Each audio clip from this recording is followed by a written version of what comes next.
In a remote valley surrounded by mountains that seemed to pierce the sky, there was a humble village named Hanabira, where life moved slowly and simply. And in that village lived a man named Ichiro. He was the kind of soul people trusted without hesitation. He helped the elderly cross rivers. He gave bread to those who had none. He carried others' burdens quietly and smiled even when tired. People often said, Ichiro is too good for this world. But life, it seemed, did not agree. One year, a storm destroyed his fields. The next, his wife fell gravely ill. Then a fire consumed the tiny school he built for village children. His friends betrayed him. His name was blamed for things he never did. Every time something awful happened, the villagers whispered, "Why him? He's the best among us. Why do bad things happen to good people?" Even Ichiro began to wonder. He prayed, he meditated, he wept in silence. And one day, when he could carry no more pain, he traveled to visit a legendary Zen master named Toshin, who lived alone in a stone monastery carved into the cliffs. Ichiro bowed low and said, "Master, I am tired. I have done no wrong, yet sorrow follows me like a shadow. I try to live well, to give, to love. And still, life punishes me.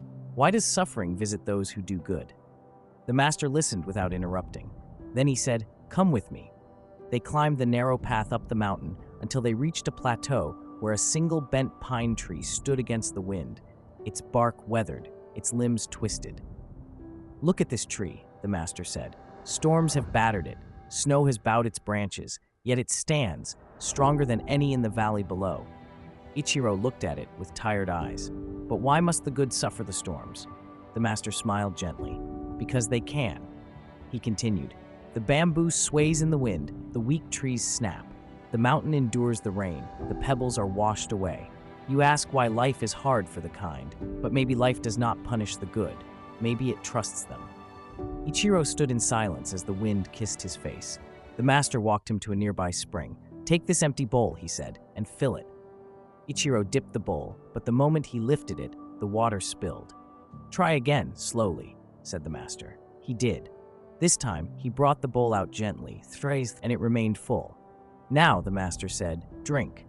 As Ichiro drank, the master said, "The heart of a good person is like this bowl. When filled with suffering, it spills easily at first. But if handled with care, it can carry even sorrow and turn it into wisdom." That night, Ichiro slept beneath the stars outside the monastery. In his dreams, he saw every painful moment of his life again. But this time, something was different. In each moment of pain, he saw someone else watching. A child who learned compassion, a neighbor who found courage, a stranger who learned generosity. His pain had echoed. And in the morning when he woke, he didn't feel lighter, but he felt clearer. He returned to his village, not as a man broken by sorrow, but as one shaped by it. He rebuilt the school.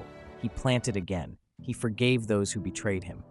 And when people asked how he had survived so much pain, he said, "Bad things didn't happen to me. They happened through me, so something good could be born in others." And so Ichiro became more than a good man. He became a living answer to the question people had always asked: why do bad things happen to good people? And the answer, whispered in his presence, became clear. Because good people are not weak. They are chosen. They are the ones who can carry pain and turn it into light. So if you are kind and life feels unfair, if you carry too much while others carry nothing, if you wonder why the weight always falls on your shoulders, remember, you are not being punished.